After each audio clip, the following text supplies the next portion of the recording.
विशुद्ध ध्यान दीप्तार्च हुत कर्म समुच्चयम् ये शास्त्रे राजे अति उत्तम शास्त्र प्यारा जो भी लिखा सच लिखा गुरु ने उचारा जो जो रहस्य इसमें गुरु आप खोलो मैं मौन हूँ अब यहाँ गुरु आप बोलो मैं मौन हूँ अब यहाँ गुरु आप बोलो।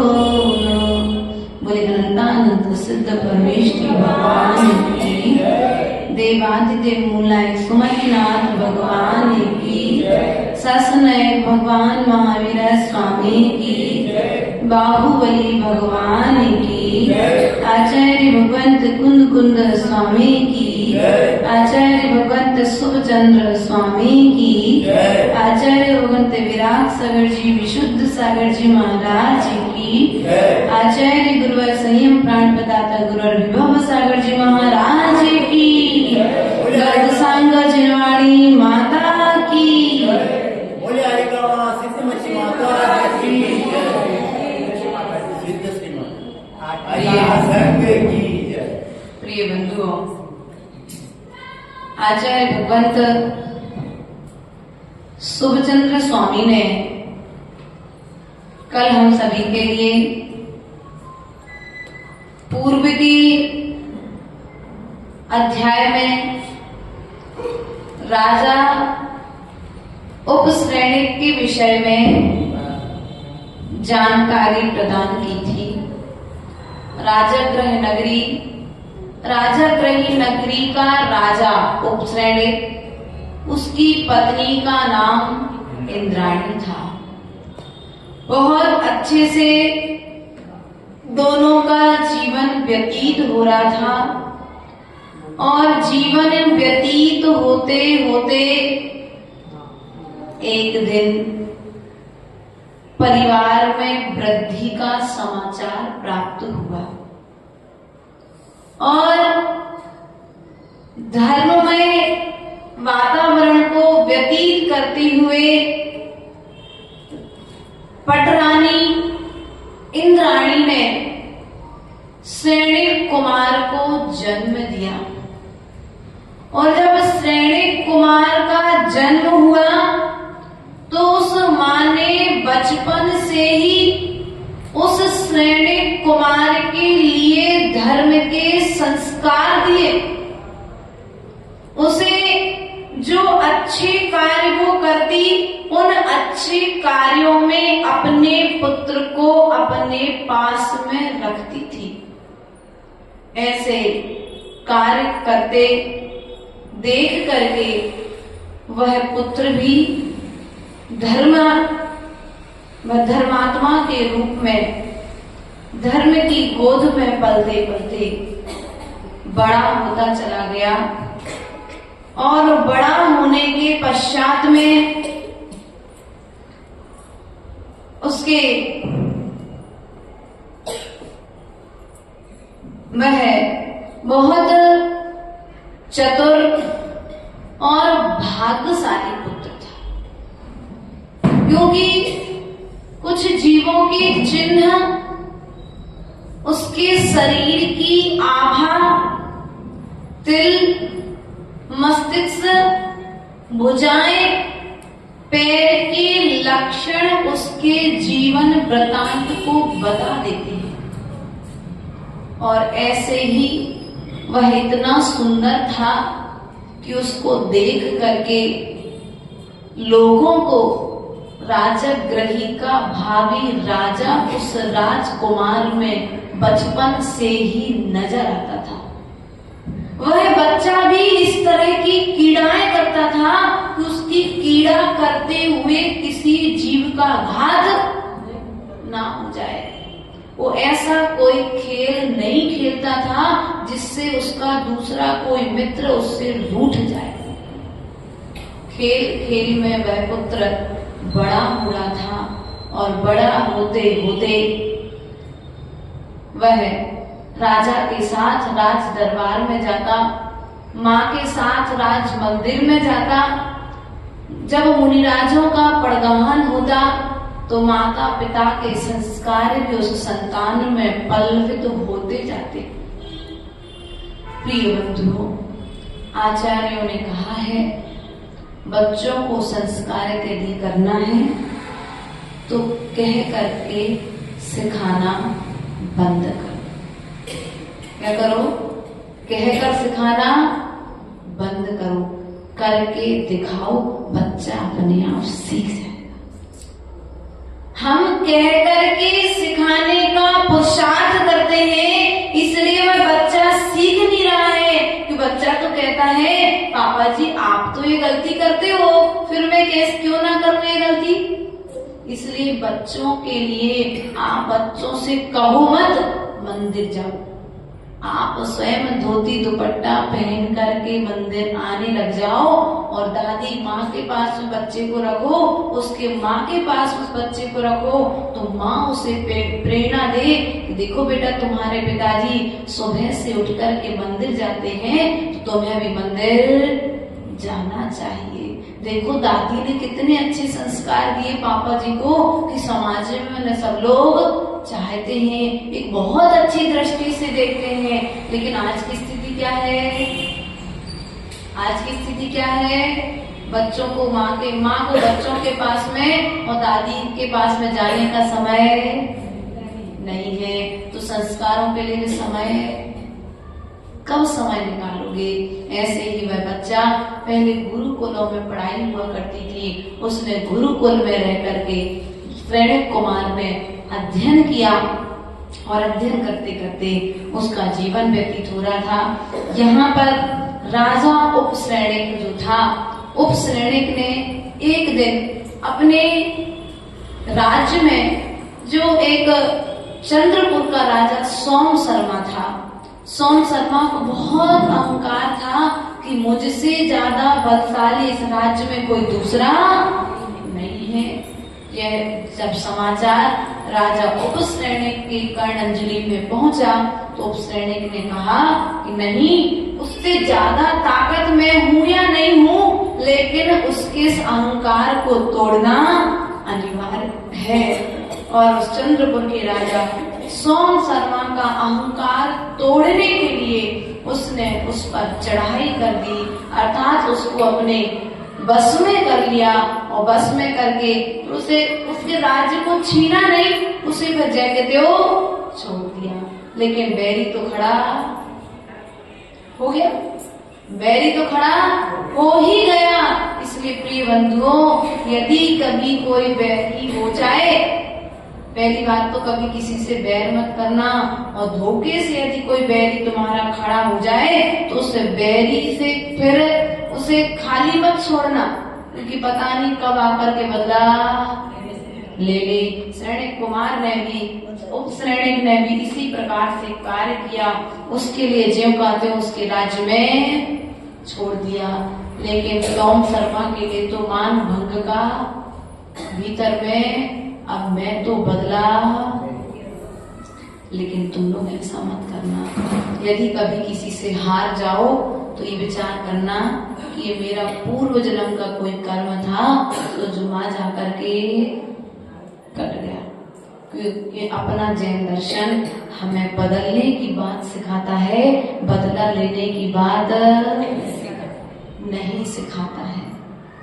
किसी का घात करने की बात नहीं सिखाता है, सभी को उपकार करने की बात सिखाता है। स्वप्न में भी किसी का अपकार हमारे मन से, वचन से, काय से ना हो जाए, ऐसा जैन दर्शन हमें सिखाता है। और उस सैनिक ने क्या किया, उस सोम शर्मा को जय के त्यों छोड़ दिया। अब सोम शर्मा ने ईर्ष्यावश, बैरवश अपने इस अपमान का बदला लेने के लिए एक दिन उपसैनिक के लिए अपने दास के साथ में बहुत सारी भेंटें भेजी। सोना भी भेजा, कपड़े भी भेजे, आभूषण भी भेजे, बहुत सारे रत्न भेजे, बहुत सारा धन भेजा, बहुत सारी राशि, बहुत सारी मुद्राएं भेजी, सब कुछ भेजा। और साथ साथ में एक अशिक्षित, क्या, एक बहुत सुंदर, दिखने में सुंदर लेकिन अशिक्षित एक घोड़ा भेजा। राजा ने यह सब कुछ देख करके वह सोचा कि देखो सोम शर्मा कितना सुधर गया। पहले तो दूसरे राज्य के राजाओं पर जब चाहे तब पराक्रम बिन कारण के उनसे युद्ध करता रहता था, लेकिन आज देखो मेरे ऊपर उसने कितना बड़ा उपकार किया, इतना सुंदर घोड़ा भेजा है, ये तो बहुत अच्छा है। नाना तरह से वह सोम शर्मा की प्रशंसा करने लगा। ध्यान रखना, कभी बैरी, एक बार यदि बैरी बन जाए तो फिर उससे मित्रता की भावना पता नहीं कब धोखा देकर के चला जाए। विश्वास इतना रखना जितने विश्वास से तुम्हारा घाटा ना हो। छत्र चूड़ामणि ग्रंथ राज में कहा है आचार्य परमेष्ठी ने कि कभी राजा के लिए, क्या कहा, कभी राजा के लिए अपने रोम पर भी विश्वास नहीं करना चाहिए। मंत्री की तो बात दूसरी है, नीति बताई उसमें कि राजा को कभी अपने रोम पर भी विश्वास, समाज का अध्यक्ष हो, राज्य का राजा हो, संघ का अधिपति हो, उसे विश्वास करने का स्वांग करना चाहिए। स्वांग जो कहते नाटक, कि लगे विनय भैया को हम उन पर बहुत विश्वास करते हैं, लेकिन भीतर में श्रद्धा रखना चाहिए। सुनना सबकी है, लेकिन निर्णय अपने विवेक से ही करना है, ऐसा होना चाहिए। लेकिन उस राजा ने ना मंत्रियों से कुछ पूछा, ना सलाह ली, और सोम शर्मा की प्रशंसा करते करते उस घोड़े के सौंदर्य को देख करके, उस घोड़े के सौंदर्य को देख करके वह उस घोड़े पर सवार हो गया। और जैसे ही घोड़े पर सवार हुआ, वह चलते चलते प्रसन्नता के कारण वह वन में पहुंच गया। और जैसे ही वन में पहुंचा तो उसने उस घोड़े के लिए एक कोड़ा मार दिया। दौड़ने लगे, उसने एक कोड़ा जैसे ही मारा, अशिक्षित तो था ही, घोड़ा तो दुष्ट, उसने तो बदला लेने के लिए तो भेजा ही था सोम शर्मा के पास में। तो वैसे जैसे एक कोड़ा उसको उसने लगाया, वैसे ही क्या हुआ, वो घोड़ा दौड़ने लग गया। और इतना तेज दौड़ा कि फिर उस सैनिक ने उस घोड़े की गति को बहुत काबू में करने का प्रयास किया, लेकिन वह उसके काबू में फिर नहीं आया। और वह दौड़ता गया और एक ऐसे जंगल में, खूंखार जंगल, अंधेर अंधकार से भरा हुआ, जिस वन में सूर्य की किरणों का प्रवेश भी नहीं था, जहां पर शेरों की आवाज दहाड़े आ रही थी, हाथियों की चिंगाड़े हो रही थी, जहां पर सर्पों के फुसकारने की आवाजें आ रही थी, नाना तरह के पक्षियों की आवाजें आ रही थी। बंदर एक वृक्ष से दूसरे वृक्ष पर छलांग लगा रहे थे और ऐसे वन में एक गड्ढे में जाकर के पटक दिया। अब देखो राजा उपश्रेणिक के ऊपर विपत्ति आई। राजा को रंक और रंक को राजा बनने में समय। पाप कर्म इसी प्रकार से जीवन में आता है। कहाँ महलों में रहने वाला राजा एक भूल के कारण आज अंधकार में गड्ढे में। यदि एक बार अपने मंत्रियों से सलाह ले लेता, विवेक रखता, क्या विवेक रखता, एक बार मंत्री से पूछ लेता, एक बार किसी सामान्य सैनिक को बैठाल करके उस घोड़े पर पहले परीक्षा कर लेता, फिर स्वयं बैठता, तो शायद राजा को आज गड्ढे में जाकर गिरना। आज व्यक्ति अविवेक के कारण और आकर्षण के कारण। किसके कारण? आकर्षण। थोड़ी सी वस्तु, कोई वस्तु देखी नहीं और बस आकर्षित होकर उस वस्तु को प्राप्त करने का पुरुषार्थ हम करते कि नहीं करते? अभी ठंड का मौसम चल रहा है, स्वेटरें आकर के दुकानों पर रखी होगी, तभी 5 साल की स्वेटर अपने पास में सुरक्षित है। लेकिन मंदिर से जाते समय या मंदिर आते समय, कहीं किसी के यहाँ जाते समय वो सुंदर सी स्वेटर अगर आपको दिख जाए तो क्या करोगे? बोलो तो आकर्षण। उस वस्तु को प्राप्त, उसके प्रति आकर्षित होकर उसे प्राप्त करने का पुरुषार्थ। घर में बहुत सारा सोना रखा है, लेकिन अभी इस साल शादी के समय पर बहुत अच्छी डिजाइन आई थी, तो उसके लिए पुरुषार्थ करोगे कि नहीं करोगे? अब भले जो रखा है वो लॉकर में पहनने नहीं है, साल में एक आध बार मुश्किल से पहनते हैं, लेकिन फिर भी जब जो आया है ना, वो चलन का हमें पहनना है। आकर्षण में आकर के हमने अपने जीवन को, अपने परिवार को, अपने पति को परेशान करके रखा है। रखा कि नहीं रखा है? अपने पैसे को हम आकर्षण में बर्बाद कर रहे हैं। आंखों के लिए अच्छा देखने के लिए चाहिए, खाने के लिए भोजन अच्छा चाहिए, बैठने के लिए टेबल मेज बहुत अच्छी होना चाहिए, सोने के लिए गद्दा बहुत अच्छा होना चाहिए। ये किसके लिए? दिखावे की जिंदगी जी रहे हैं। ये कितने दिन की है? जब तक श्वास है। जिस दिन श्वास गई कि जीवन भी, ये गद्दा भी, ये मकान भी, तो बहुत अच्छा वाल पेपर लगा करके तुमने दीवार बनाई थी, वो दीवार भी छूट जाएगी कि साथ में लेके जाओगे? जो बहुत अच्छा हार बनाया था आपने, वो साथ में जाएगा कि यही छूट जाएगा? देखो मात्र आकर्षण में आकर के आज राजा उपश्रेणिक, राजा ग्रही का राजा गड्ढे में पड़ा है। पूरे राज्य में उस राजा को ढूंढने के लिए उसके सैनिक कुमार सहित समस्त रानियां, सैनिक सब क्या है?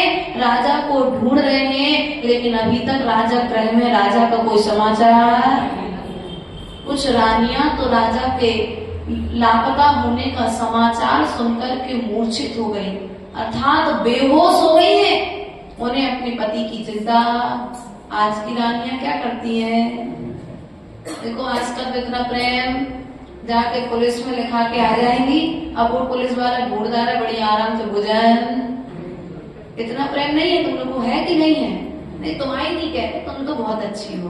बाकी जो नहीं है उनकी चर्चा कर रहे हैं। तो जो नहीं है, देखो जो कुलवती स्त्रियां होती है ना, उनका एक पति होता है। क्या? वो एक पति की होती हैं, और जो पति होते हैं कुल के दीपक जो होते हैं, कुल के ऐसे पुत्रों के लिए कुल का दीपक कहा है, जो विवाह के साथ ही एक पत्नी व्रत को धारण, एक पत्नी व्रत अर्थात स्वदार संतोष व्रत को धारण करते हैं। और जैसे ही उन्हें समाचार मिला कि घोड़े के माध्यम से राजा उपश्रेणिक राज्य से लापता हो गए हैं, अब वे बेचारे रोने लगे। पूरे नगर में हाहाकार मच गया। और यहाँ पर राजा श्रेणिक उपश्रेणिक गड्ढे में तो पड़े हैं, लेकिन यदि आप गड्ढे में पड़े होते तो क्या करते? भैया क्या नाम? श्रीमान मनोज भैया, यदि आप ऐसे अंधकार में गड्ढे में पड़ जाते तो आप उस समय क्या करते? आप होते, अभी आप कह रहे नमो का सम्यक दृष्टि होना, इसलिए कह रहे नमोकार मंत्र पढ़ते। और यदि कोई मिथ्या दृष्टि जीव होता तो वो क्या करता? रोता, चिल्लाता, चीखता, अपने कर्मों को दोष देता, उस घोड़े के लिए दोष देता। सोम शर्मा के विषय में बुरा विचार करता, लेकिन वह उपसैनिक उस गड्ढे में गिरने के पश्चात भी अपने कर्मों का पछतावा करता और नमोकार मंत्र का स्मरण करके चीखा नहीं, चिल्लाया नहीं, रोया भी नहीं, क्योंकि सम्यक दृष्टि कभी किसी से डरता। यदि मेरी मौत भी यदि आज इस गड्ढे में आना है तो मैं उस मौत का स्वागत करता हूँ, लेकिन अगर आ गई है तो नमोकार मंत्र पढ़ते पढ़ते मैं संसार को छोड़ करके चला जाऊंगा। और वह पंच परमेश्वरी मंत्र का स्मरण करता हुआ उस गड्ढे में पड़ा हुआ है। ऐसा ही पड़े पड़े जब बहुत समय हो गया तो एक दिन उसी वन में एक भीलों की जो पल्ली अर्थात उनका एक ग्रुप वहां पर रहता था और भीलों का राजा था यमदंड नाम का राजा था। उस यमदंड की राजा जो था उस यमदंड की एक पत्नी भी थी और उस पत्नी की एक पुत्री जिसका नाम तिलकवती था। क्या था? पुत्री का नाम क्या था? तिलकवती था। और तिलकवती उसकी पटरानी का नाम था विद्युत मालिनी। क्या नाम था? विद्युत माली। उसकी पत्नी का नाम था और राजा का नाम क्या था? भीलों के राजा का नाम क्या था? यमदंड। उसकी पत्नी का नाम था विद्युत माली और पुत्री का नाम था तिलकवती। जैसे उस यमपाल ने वह भी वन कीड़ा करते करते अपने राज्य का अपने उस वन में रहता था अपने भीलों के साथ में। वह भी वन कीड़ा के लिए जब निकला तो वह भी वन कीड़ा करते करते उस गड्ढे के पास में पुण्य है कहाँ वन कीड़ा करते करते वह कहीं और पहुंच सकता था, लेकिन वह अंधकार में गड्ढे के पास में पहुंच गया। ये पुण्य ने पहुंचा दिया उसे। अपन कहते ना कौन आएगा ऐसे अंधकार में गड्ढे में रक्षा करने के लिए, तो व्यक्ति हार मान करके, इसलिए कभी भी कैसी भी विपरीत परिस्थिति आ जाए हार मत मानना। यदि तुम हार नहीं मानोगे तो उस गड्ढे में भी तुम्हारे लिए निकलने का रास्ता, और यदि तुमने हार मान ली तो फिर ना डूबते हुए भी तुम उस गड्ढे में डूब करके मर जाओगे।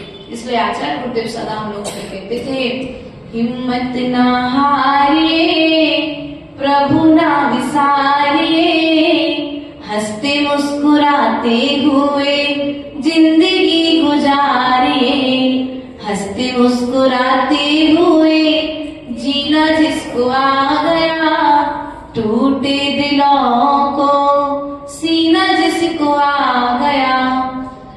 ऐसा आचार्य गुरुदेव सदा कहा करते थे। वही पाठ इसमें उपश्रेणिक हमारे लिए करके सिखा रहे थे। वे ये कहना चाहते थे कि देखो हे जीव, हमने तो सोम शर्मा के उस चंद्रपुर के राजा के बंधनों से अनेक राजाओं को छुड़ाया, लेकिन वे कोई भी राजा मुझे इस गड्ढे से निकालने के लिए आज पास में नहीं है। मेरा पुण्य ही मेरे साथ में है। और यमपाल नाम का राजा, भीलों का राजा उस गड्ढे के पास में पहुंचा और जैसे ही उसने उस गड्ढे में देखा तो उसने सोचा ये कौन है, कैसा है, कहाँ से आया है। वह बहुत देर तक उस गड्ढे के आसपास देखता रहा और देखते देखते उसे स्मरण आया कि ये तो राजगृही के राजा उपश्रेणिक हैं। कौन है? राजगृही के राजा उपश्रेणिक हैं। उसने राजा उपश्रेणिक को उस गड्ढे से बाहर निकाला और गड्ढे से बाहर निकालने के पश्चात में उनसे विनय पूर्वक उनको नमस्कार किया। ऐसा नहीं कि गड्ढे में गिर गए तो अपन हंसी करने लगे। आजकल क्या करते हैं बच्चे लोग, यदि कोई अपना बड़ा धोखे से कोई गलत काम कर दे या गिर जाए तो क्या करते बच्चे आजकल बड़ों की हंसी करने लग गए, हंसी उड़ाने लग गए। लेकिन ऐसा हमारे भीलों के राजा यमपाल ने ऐसा नहीं किया। उसने विनय पूर्वक राजा को पहले गड्ढे से निकाला और गड्ढे से निकालने के पश्चात में राजा को नमस्कार किया। क्या किया? नमस्कार किया। और नमस्कार करने के पश्चात में विनय पूर्वक राजा से उसके पहले तो पूछा कि आपका स्वास्थ्य अब कैसा है, कोई तकलीफ तो नहीं। अब गिरा था तो चोट तो शरीर में लग ही गई थी, लेकिन फिर भी राजा ने कहा नहीं, पंच परमेष्ठी भगवान की कृपा से सब कुछ सही है, मुझे कोई कष्ट नहीं है। फिर उसने यमपाल ने पूछा कि हे भगवान, पहले पूज्य पुरुषों के लिए अच्छे अच्छे श्रेष्ठ श्रेष्ठ शब्दों का प्रयोग करते थे, तो उन्होंने कहा कि आपके ये भगवान, आपकी इस दशा का कारण कौन है?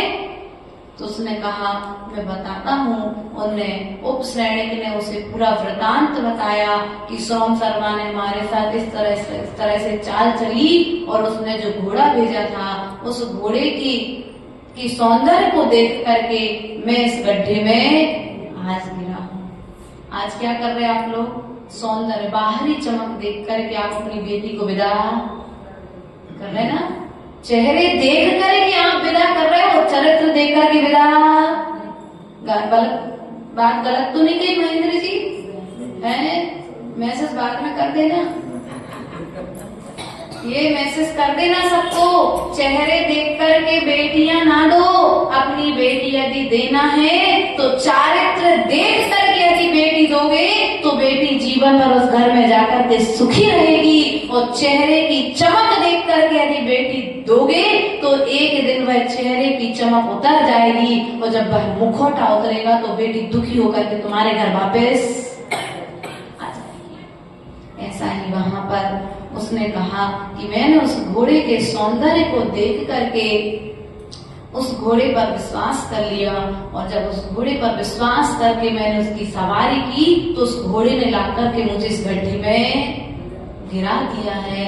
बस वो पछतावा करने लगा, इसमें सोम शर्मा ने मेरे साथ चाल की है। उसने ये नहीं कहा मैं सोम शर्मा से बदला लूंगा, क्या?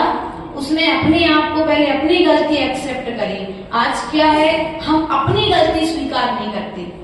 ये जीवन चरित्र हमें पग पग पर हमें शिक्षा दे रहा है, यदि हम लेना चाहें तो।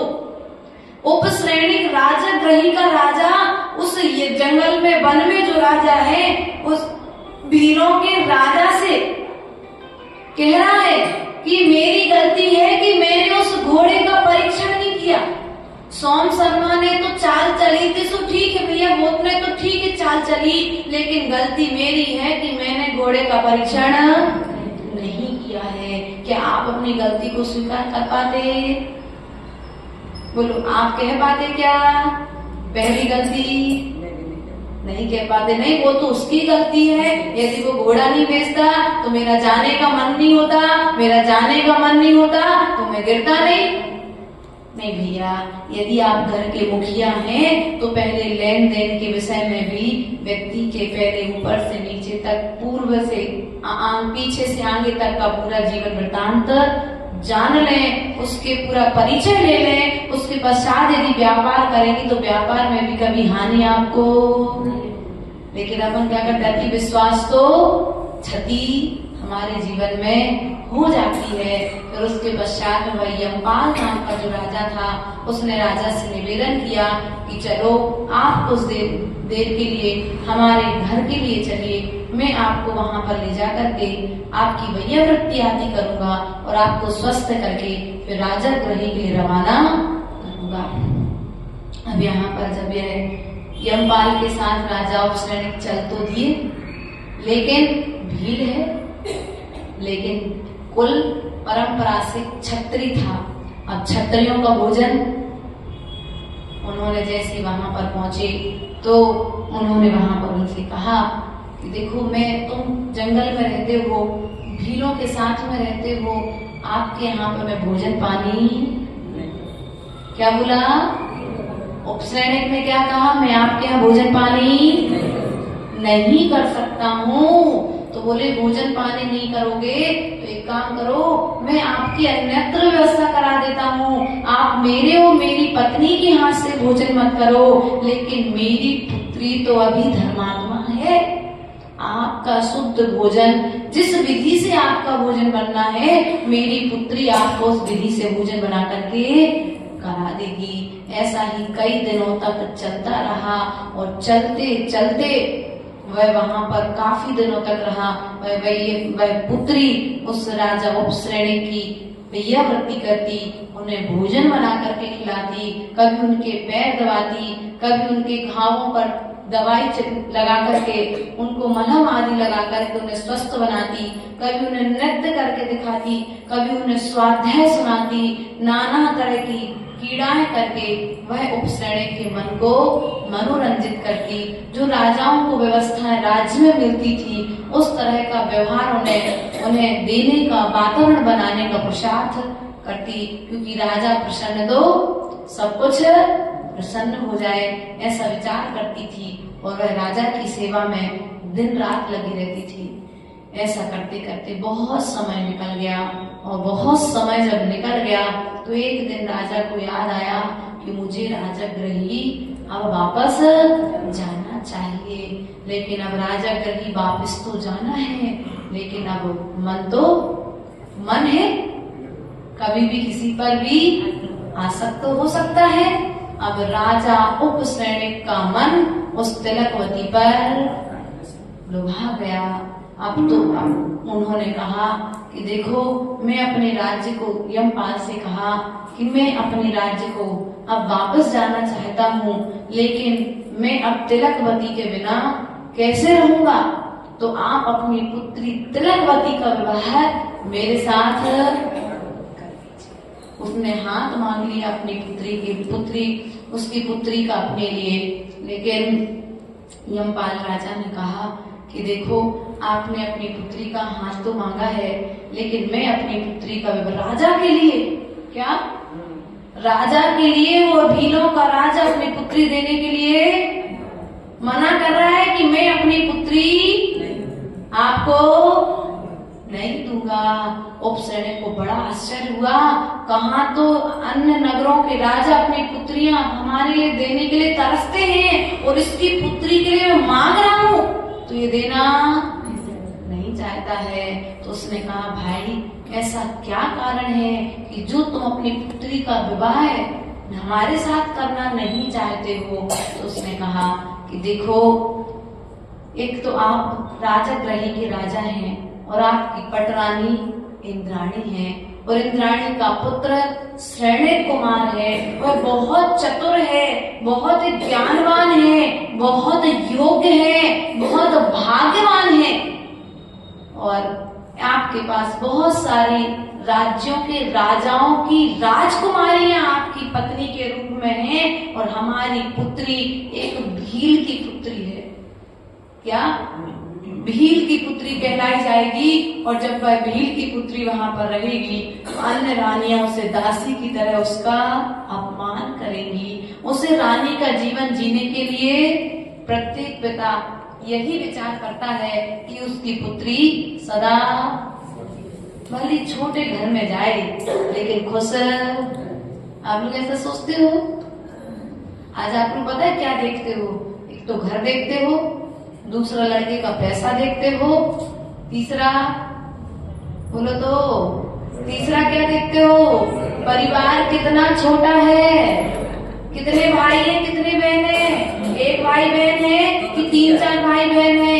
यदि एक है तो चलेगा, 2-3 है तो भैया हमारी लड़की किस किस का कितना करेगी? भैया हमारी लड़की यही करते ना। इसलिए ध्यान रखना, ऐसा मत करो। ऐसा यदि करोगे तो धर्म के ह्रास में तुम्हारी भागीदारी है। तुम्हारी बच्ची को तुम स्वयं संस्कारों से विहीन करने के लिए मौका आप लोग दे रहे हैं। इसलिए बच्ची संस्कारों से विहीन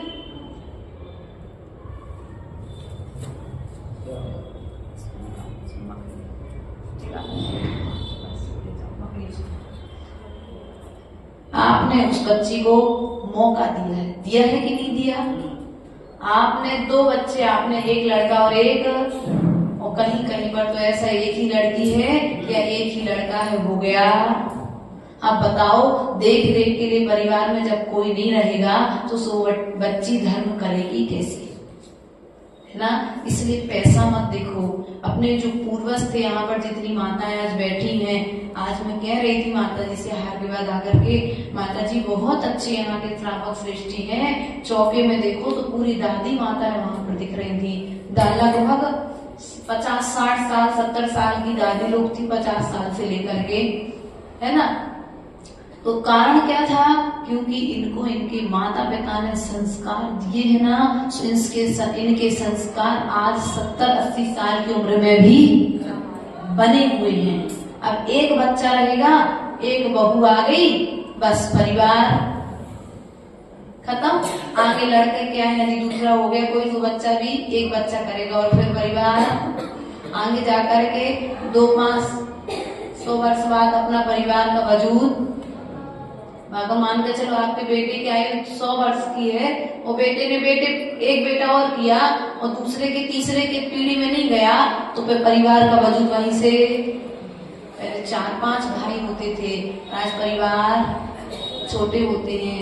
ऐसे ही चर्चा चलते चलते उस यमपाल ने वहां पर मना कर दिया कि मैं अपनी पुत्री आपको नहीं दूंगा, क्योंकि आपके पास में जितनी भी रानियां हैं वे राजा की पुत्रियां हैं, और वे राजा की पुत्रियां होने के नाते वे हमारी बेटी को हीन दृष्टि से देखेंगी, और जब हीन दृष्टि से देखेंगी तो मेरी बेटी इस दुख में निरंतर दुखी रह करके वहां पर अकाल में ही मरण को प्राप्त हो जाएगी।